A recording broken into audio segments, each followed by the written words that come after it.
Hello students, तो हम लोग आज के लेक्चर में स्टार्ट करेंगे एरोमेटिक कंपाउंड का प्रिपरेशन एंड उसका केमिकल प्रॉपर्टीज़। और जितने भी एरोमेटिक कंपाउंड है, जैसे कि हम लोग स्टार्ट करेंगे बेसिकली बेंजीन से, देन बेंजीन के बाद फिर हम लोग अल्काइल हाइड में चले जाएंगे। अल्काइल हाइड में अराइल हाइड की बात करेंगे। तो देखो जितना भी, जैसे मान लो कि हम लोग एरोमेटिक हाइड्रोकार्बन में बेंजीन के बारे में हमने डिस्कशन कर लिया, एंड देन उसके बाद आपका 12th में जो चैप्टर है, जैसे 12th में चैप्टर आपने पढ़ा हैलोअल्केन्स एंड हैलोअरीन्स। तो हैलोअरीन्स क्या है? Aromatic compound. तो उस हैलोअरीन्स का पूरा डिस्कशन जो है वो एरोमेटिक कंपाउंड में हम लोग करेंगे। फिर उसके बाद जो अगला चैप्टर आपका 12th में है वो है अल्कोहल्स, फिनॉल एंड ईथर। उसमें फिनॉल क्या है? Aromatic compound. तो फिनॉल के बारे में डिटेल डिस्कशन जो होगा, उसको कैसे प्रिपेयर करेंगे एंड उसका क्या केमिकल प्रॉपर्टीज़ होगा, उसका हम लोग बात यहीं पे करेंगे। देन उसके बाद फिर हम लोग पढ़ेंगे aldehyde, ketone and carboxylic acid. तो एल्डिहाइड, कीटोन, कार्बोक्सिलिक एसिड में बेसिकली बेंजल्डिहाइड आता है, उसी तरह से आपका एसिटोफेनॉन आता है, एंड देन उसी तरह बेंजोइक एसिड आता है। तो ये इनका अगर हम लोग बात करेंगे तो प्रिपरेशन और क्या केमिकल प्रॉपर्टीज़ होगा वो हम लोग यहाँ डिस्कस कर लेंगे। एंड देन उसके बाद आपका आता है अमाइंस का चैप्टर। तो अमाइंस के चैप्टर में हम लोग बेसिकली एनिलीन के बारे में इस एरोमेटिक कंपाउंड में डिस्कस करेंगे। तो जितने भी हम लोग एरोमेटिक पार्ट है सारे, hydrocarbon, haloalkanes, haloarenes, alcohol, phenol, ether, carboxylic acid, carbonyl compound and amines, उसका जो एरोमेटिक कंपाउंड का डिस्कशन होगा वो इस पूरे सेक्शन में हमने कंप्लीट यहाँ पे करा रखा है। तो आप इस लेक्चर को एकदम अच्छे से देखोगे तो सारा एरोमेटिक कंपाउंड का आपका ब्रीफ में आइडिया मिल जाएगा। जिस रिएक्शन का हमने डिस्कशन प्रीवियसली नहीं किया होगा लेक्चर में, उन रिएक्शन का भी आपको यहाँ पे डिस्कशन मिलेगा। एंड जिन रिएक्शन का ऑलरेडी किया गया है उसका हम लोग ब्रीफ में करके यहाँ पर हम लोग आगे बढ़ेंगे। तो सबसे पहले हम लोग बात करते हैं बेंजीन के बारे में। तो बेंजीन हमारा पहला एरोमेटिक कंपाउंड है जिसका प्रिपरेशन जो हो गया फिनॉल से हम लोग कर सकते हैं। फिनॉल में जिंक डस्ट हमने ले लिया तो बेंजीन बना लेंगे। अगला है फ्रॉम बेंजोइक एसिड। अगर बेंजोइक एसिड में NaOH और CaO, सोडा लाइम डिकार्बोक्सिलेशन, तो बेंजीन बना सकते हैं। उसके बाद ग्रिग्नार्ड रिएजेंट से बेंजीन में MgX है, वाटर के प्रेजेंस में एसिड बेस रिएक्शन होगा, जायर-बिटनॉफ रिएक्शन। तो यहाँ पे क्या लग जाएगा? H लग जाएगा आपका। फिर अगला रिएक्शन हमारा है कि एसिटिलीन से, एसिटिलीन को अगर आप आयरन ट्यूब के प्रेजेंस में लेते हैं तो वहाँ पर क्या बन जाता है? बेंजीन बनता है। तो ये कुछ मेथड हो गए बेंजीन को प्रिपेयर करने का। केमिकल प्रॉपर्टीज़ की बात करेंगे तो हमारा पहला है इलेक्ट्रोफिलिक एडिशन सब्स्टिट्यूशन रिएक्शन। तो मतलब यहाँ पे हम लोग बात करते हैं जब भी EAS रिएक्शन की, तो मतलब इलेक्ट्रोफिलिक एरोमेटिक सब्स्टिट्यूशन हम लोग को पता है कि एरोमेटिक कंपाउंड ज़्यादा प्रेफर करता है। तो इसलिए हमने यहाँ पर ध्यान से देखो कि सबसे पहले इलेक्ट्रोफिलिक एरोमेटिक सब्स्टिट्यूशन में बेंजीन का हमने हैलोजनेशन कराया है। तो हमने हैलोजन को लुईस एसिड के प्रेजेंस में लिया तो बन गया आपका हैलोबेंजीन। फिर हमने यहाँ पे कॉन्सेंट्रेटेड नाइट्रिक एसिड यानी नाइट्रेशन कराया हमने, तो ये आपका NO2 लग गया। फिर ये फ्रेडल-क्राफ्ट अल्काइलेशन है, ये फ्रेडल-क्राफ्ट असाइलेशन। तो अल्काइलेशन में अल्काइल ग्रुप लग गया, असाइलेशन में असाइल ग्रुप आपका जाकर अटैच हो गया। फिर कॉन्सेंट्रेटेड H2SO4 के प्रेजेंस में हमारा क्या बन गया? सल्फोनिक एसिड बन गया। एडिशन रिएक्शन भी हमने पढ़ा था। देखो ये सब हमने एरोमेटिक कंपाउंड में पढ़ रखा है। यहाँ पर उसका एक कंप्लीट, मैं क्या बोल रहा हूँ, एक समरी आपको ब्रीफ मिलेगा इस चैप्टर में। सारे एरोमेटिक कंपाउंड का आपको यहाँ पे मिलेगा एक ब्रीफ में डिटेल। तो अब देखो यहाँ पे हमने बेंजीन का 3 हाइड्रोजनेशन, इसका 3 मोल हाइड्रोजन ऐड कर दिया तो यहाँ पे साइक्लोहेक्सेन बन गया। 3 मोल क्लोरीन ऐड कर दिया तो इसका कॉमन नेम हमने बताया था ना, कॉमन नेम क्या है इसका? बेंजीन हेक्साक्लोराइड, जिसे हम गैमेक्सिन भी कहते हैं। उसके बाद हमारा अगला है रिडक्शन। रिडक्शन में बर्स्ट रिडक्शन की बात हमने की थी। ये जो बर्स्ट रिडक्शन है ये हमने ऑक्सीडेशन रिडक्शन वाले सेक्शन में कर रखा है। तो यहाँ पे इसका रिडक्शन होता था, कुछ इस तरीके का बॉन्डिंग स्कीम आता था। इसका मैकेनिज्म आपको ऑक्सीडेशन रिडक्शन में, बर्स्ट रिडक्शन वाले सेक्शन में आराम से मिल सकता है। फिर है ऑक्सीडेशन। तो ऑक्सीडेशन में ओजोनोलिसिस हमने कराया था इसका, जिसमें 3 मोल हमें क्या मिलता था? ग्लाइओक्सल मिलता था। इसका कॉमन नेम क्या है आपका? ग्लाइओक्सल। ठीक है, तो आपका ग्लाइओक्सल यहाँ पे प्रिपेयर होगा। तो यहाँ तक आप नोट करो, फिर और जो भी एरोमेटिक कंपाउंड है उसके बारे में हम लोग बात करते हैं।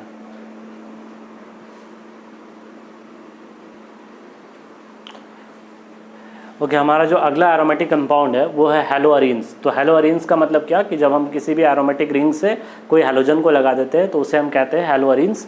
तो हैलोअरीन्स का हम लोग देखते हैं प्रिपरेशन क्या होगा। तो सबसे पहले फ्रॉम बेंजीन, अगर हम बेंजीन से अगर प्रिपेयर करें तो बेंजीन में अगर हम हैलोजनेशन करा दें तो हमारा बन जाएगा। दूसरा मेथड है बेंजीन डाइजोनियम सॉल्ट से। तो बेंजीन डाइजोनियम सॉल्ट से हमने ये पढ़ाया था ArSN1 में। तो copper chloride, copper bromide, copper cyanide, तो यहाँ तो चलो PHCN बन रहा। तो चूँकि हमें अल्काइल हैलाइड सिंपल हैलोअरीन्स बनाना है तो इसे हम छोड़ देते हैं। यहाँ पे कॉपर और HCN वाला रिएक्शन भी हम लोग यहाँ पे से हटा देते हैं चूँकि साइनाइड फॉर्म कर रहा। तो सिर्फ अल्काइल हाइड की बात कर रहे हैं तो सिर्फ हैलाइड वाला रिएक्शन लेते हैं। तो यहाँ पे देखो CuCl CuBr अगर हम लेते हैं डायरेक्टली तो उसे गैटरमैन रिएक्शन कहते हैं, और copper in presence of HCl और copper in presence of HBr अगर लेते हैं तो उसे हम सैंडमेयर्स रिएक्शन करते हैं। तो इससे हम क्या बना रहे हैं, वहाँ पर हम लोग ईजिली हैलोअरीन्स का प्रिपरेशन कर रहे हैं। तो इस तरह से हैलोअरीन्स प्रिपेयर करने का हमने 2 मेथड देखा। अब केमिकल प्रॉपर्टीज़ की बात करते हैं। जब केमिकल प्रॉपर्टीज़ की बात करेंगे तो बेसिकली 3 रिएक्शन होता है। उसमें पहला रिएक्शन है इलेक्ट्रोफिलिक एरोमेटिक सब्स्टिट्यूशन, ठीक है। तो इलेक्ट्रोफिलिक एरोमेटिक सब्स्टिट्यूशन में हमने 4 पार्ट लिखा। पहला हैलोजनेशन, ये हमने हैलोजन करा दिया। चूंकि ये ऑर्थो पैरा डायरेक्टर है तो हैलोजन को एक ऑर्थो पे बुलाएगा और पैरा पे बुलाएगा। उसी तरह से फ्रेडल क्राफ्ट रिएक्शन में हम बात करते हैं तो फ्रेडल क्राफ्ट रिएक्शन में चूंकि ऑर्थो पैरा डायरेक्टर है तो अल्काइल ग्रुप एक ऑर्थो पे होगा, एक पैरा पे होगा, ठीक है। सिमिलरली एक हम असाइल ग्रुप की बात करेंगे तो एक ऑर्थो पे आएगा और एक कहाँ आएगा, पैरा पर आएगा। अब देखो नाइट्रेशन की बात करते हैं तो nitration basically NO2 plus electrophile आएगा तो एक ऑर्थो पे आ गया, एक पैरा पे आ गया। और सल्फोनेशन में SO3H आ गया, एक ऑर्थो पे और एक पैरा पे। इस तरह से ये चारों रिएक्शन जो हो गया ये हो गया इलेक्ट्रोफिलिक एडिशन रिएक्शन का आपका एग्जाम्पल। तो यहाँ तक लिखो, उसके बाद 2 और रिएक्शन की हम लोग बात करेंगे।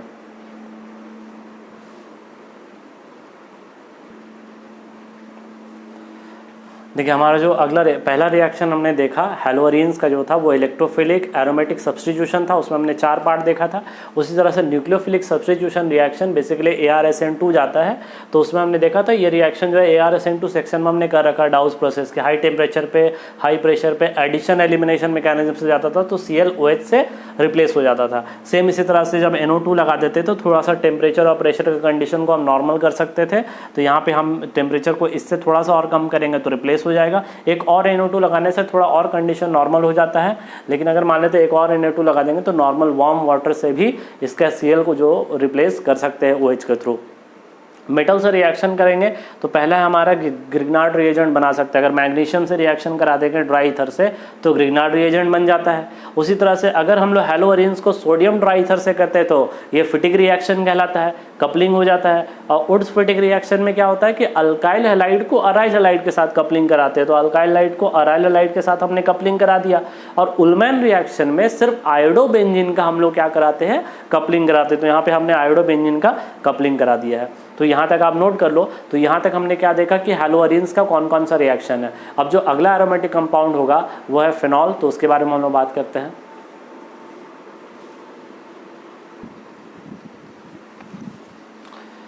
अब जो हमारा अगला एरोमेटिक कंपाउंड है वो अगला एरोमेटिक कंपाउंड है फिनॉल। तो हम लोग देखते हैं कि फिनॉल को कैसे हम लोग प्रिपेयर करेंगे एंड क्या क्या उसका केमिकल प्रॉपर्टीज़ होगा। तो सबसे पहला प्रिपरेशन का जो मेथड है वो है ग्रिग्नार्ड रिएजेंट से कैसे प्रिपेयर करेंगे। हमारा ग्रिग्नार्ड रिएजेंट हो गया, इसको हमने ऑक्सीजन से रिएक्शन कराया, देन उसके बाद हाइड्रोलाइज कर दिया, ये आपका बन गया फिनॉल। तो ये जो रिएक्शन है ना वो ग्रिग्नार्ड रिएजेंट में आप देखना है, मैंने एक टॉपिक पढ़ाया था reaction of Grignard reagent with alcohol. तो एकदम सेम मैकेनिज्म से इस तरीके से ये भी रिएक्शन जा सकता है, ठीक है। उसी तरह से तुम्हारा अगला जो रिएक्शन है तुम्हारा वो है फ्रॉम बेंजीन डाइजोनियम क्लोराइड। तो बेंजीन डाइजोनियम सॉल्ट है, उसको कैसे तो ये हमने बेंजीन डाइजोनियम सॉल्ट लिया, इसको हमने वाटर से रिएक्शन करा दिया। तो वाटर से रिएक्शन कराने में इसको रिप्लेस कर दिया, यहाँ पे OH आ गया आपका। फिर अगला है डाउस प्रोसेस। तो डाउस प्रोसेस में क्या होता है, chlorobenzene NaOH high temperature high pressure पे क्या बना लेता है, फिनॉल। और अगला मेथड है हमारा क्यूमीन से। तो क्यूमीन से कैसे प्रिपेयर करेंगे, तो ये हमने रिएक्शन तो एक पूरा सेपरेट हमने टॉपिक ही पढ़ा था कि क्यूमीन से कैसे हम लोग तुम्हारा फिनॉल का प्रिपरेशन करेंगे। तो इस तरीके से O2H और दूसरा हाइड्रोलिसिस करके आपका प्रोडक्ट फॉर्म कर सकता है। अब अगला देखो सल्फोनिक एसिड से। तो ये हमारा सल्फोनिक एसिड SO3Na है, सल्फोनिक एसिड का सॉल्ट है, उसमें NaOH रिएक्शन कराता है। तो देखो यहाँ पे OH माइनस जो एक अच्छा न्यूक्लियोफाइल है तो ArSN2 मैकेनिज्म से ये OH यहाँ पे अटैक करके SO3 को बाहर निकाल देता है। तो ये आपका फिनॉल प्रिपेयर कर जाता है। फिर अगला है हमारा केमिकल रिएक्शन ऑफ फिनॉल। तो फिनॉल के केमिकल रिएक्शन में पहला रिएक्शन है इलेक्ट्रोफिलिक एरोमेटिक सब्स्टिट्यूशन, जिसमें हमने हैलोजिनेशन कराया इसका। तो ये हमने हैलोजिनेशन का अलग अलग केस देखा था कि एबनॉर्मल हैलोजिनेशन शो करता है ये। उसी तरह से नॉन पोलर में ये नॉर्मल ऑर्थो और प्लस पैरा प्रोडक्ट बनेगा। पी मीन्स यहाँ पे पैरा से है, पैरा, ठीक है। और नाइट्रेशन, तो नाइट्रेशन रिएक्शन डाइल्यूट HNO3 में ऑर्थो प्लस पैरा प्रोडक्ट बनता है और कॉन्सेंट्रेटेड में हर जगह नाइट्रिक एसिड आ जाता है और पिक्रिक एसिड फॉर्म करता है। उसी तरह से सल्फोनेशन में SO3H ऑर्थो और पैरा पे आता है। देखो हमने यहाँ पे फ्रेडल क्राफ्ट रिएक्शन का जिक्र नहीं किया है। बेसिकली होता है क्या है कि जो OH है वो लोइस एसिड के साथ वहाँ पे कॉम्प्लेक्स बनाने का टेंडेंसी रख सकता है। इस कारण वहाँ पे हम लोग क्या करते हैं कि हाई टेम्परेचर पे जनरली फ्रेडल क्राफ्ट रिएक्शन वो कैरी करवाते हैं, तो उतना ईजिली फिनॉल जो है वो फ्रेडल क्राफ्ट रिएक्शन शो नहीं करता है। ठीक है, तो यहाँ तक आप लिखो, फिर उसके बाद अदर रिएक्शन फिनॉल के बारे में हम लोग बात करेंगे।